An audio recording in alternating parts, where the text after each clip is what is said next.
Hi, everyone. I'm Scott Wright, CEO of ClickArmor, the gamified simulation platform that helps businesses reduce costly breaches by engaging employees to improve their proficiency in making decisions on cybersecurity and compliance risks.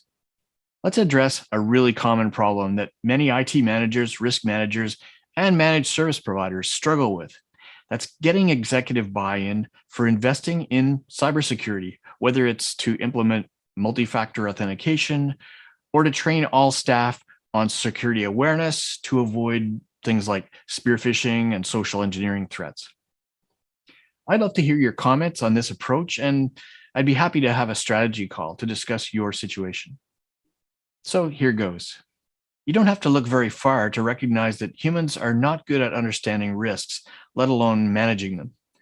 For example, you might have heard of the paradox where people who are deathly afraid of being eaten by sharks, a really low actual risk with, I think, one death per year in the US, that they don't seem to fear dying from an equally gruesome death in a car accident, which is really like 30,000 times more likely to occur. We might laugh at people who choose to value certain risks differently than we do. But when it comes to businesses, we have to demand that leaders be more grounded and be able to make relatively rational decisions about risks that might seem unpredictable at first glance. They should acknowledge the human pain and suffering that can really occur when they decide not to properly secure their customers' data. And sadly, when it comes to information security risks, many executives seem reluctant to admit that their own organization could be hit with a devastating cyber attack. It won't happen to us, or we're not a target, are the most common visible symptoms of this affliction. But the signs are clear that every organization is now a target. And if you don't prepare your people, processes, and technologies, you'll be soon wishing that you invested a little more in security measures like two factor authentication for IT administrators or employee awareness training for all staff. Now, the recent news story of the GunTrader website data breach in the UK that affected just 111,000 citizens doesn't seem huge at first, but it turns out to have some potentially life threatening risks for thousands of unsuspecting victims. GunTrader is an online marketplace and forum for gun owners who want to buy and sell firearms. It was apparently breached in July 2021 in what appears to have been a very predictable event, even though the actual timeline that involved animal rights activists stealing and dumping gun owners' location data from the site as the primary threat scenario might not have been obvious to anyone. But for whatever reason, the company managers allowed the website to store very precise geographic locations of most of these customers. They probably never even thought about analyzing the risks to which they were exposing their customers versus the investments required to protect that sensitive data that they might not have even thought was really sensitive. However, what might appear to be an unfortunate accidental leak of personal information could be a very real and unacceptable neglect of management's responsibility.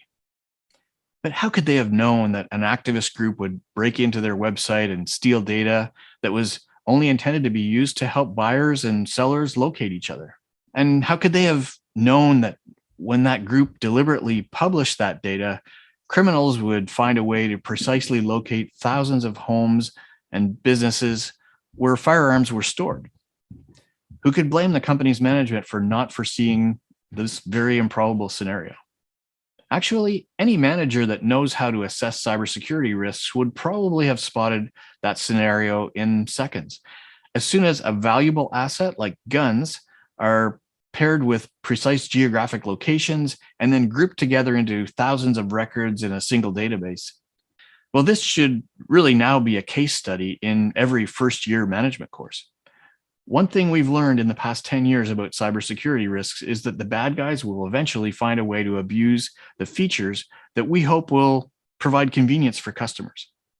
The bottom line is that every new benefit to the good guys also presents an opportunity to the bad guys. But most leaders have not yet learned to routinely consider how any features they add might be abused by an attacker.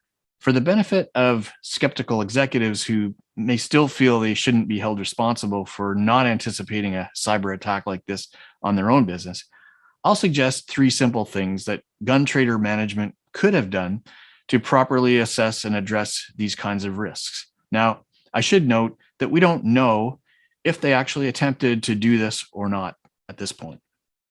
Number one, they should have recognized that their website would be a target for various types of attackers, especially criminals, simply because of the presence of firearms. Every business that's worth anything has something worth attacking. So you can start with the question, who might want to access what we have for any reason? This is simply a business's ideal attacker profile, as contrasted with the ideal customer profile used in marketing. Number two, once they have that knowledge, managers should be asking, what do we have or should we have in terms of information security measures to protect our customers' private information from highly motivated and capable attackers?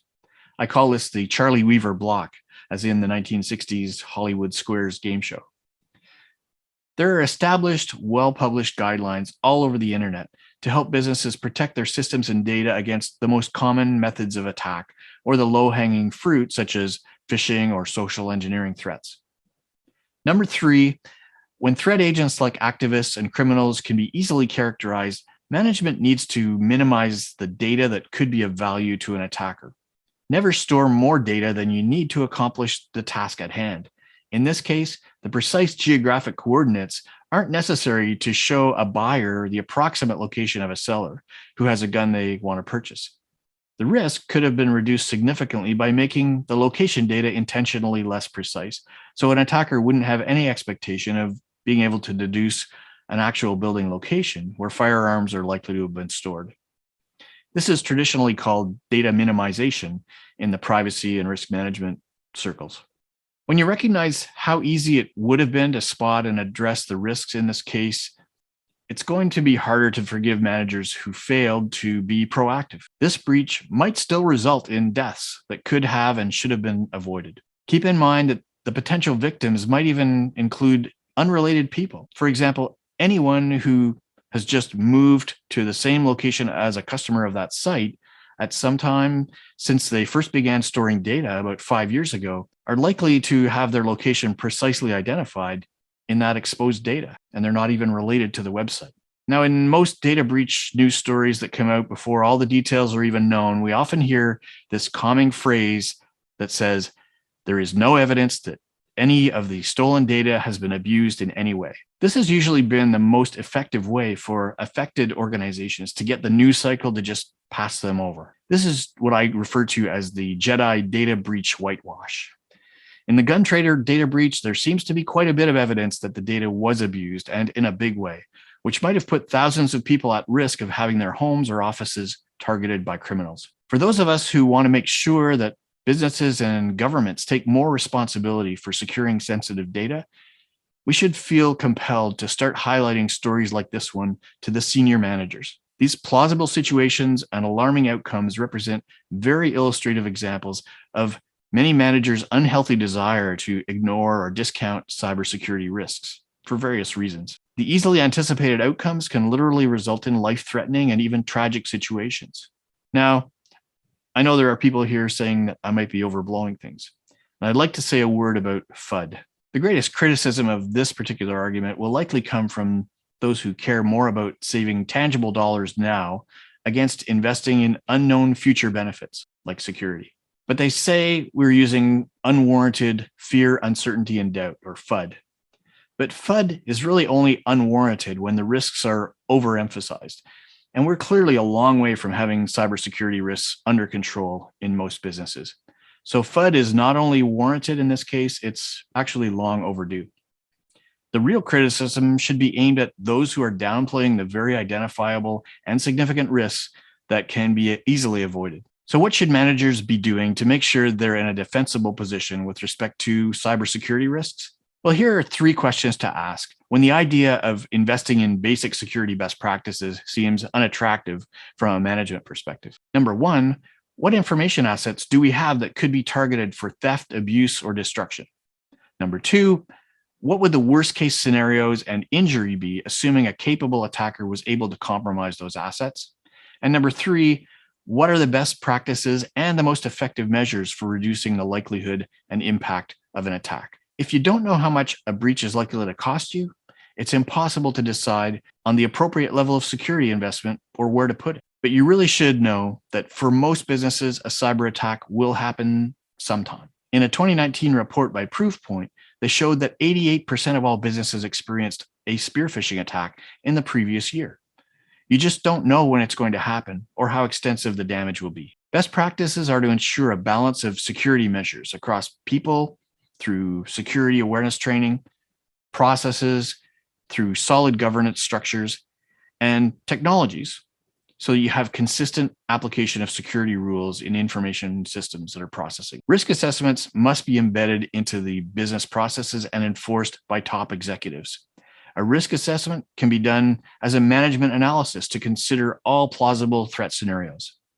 I say a management analysis because it doesn't have to be a deeply technical black magic ceremony. It's really just brainstorming on how an attacker might take actions you haven't thought of, and then estimating the potential damages or injury that might occur to the organization or its stakeholders. It's time for executives to stop assuming that we don't have anything worth attacking, or that nobody can predict every action an attacker might take, and especially that we aren't vulnerable without any justification. There are a lot of proactive measures that can be undertaken easily to anticipate and address cybersecurity and privacy risks, which most leaders are not yet doing. They need to learn to manage the risks that are relevant to their business now, or they'll soon find themselves regretting that they're in a situation that's indefensible and could easily have been avoided.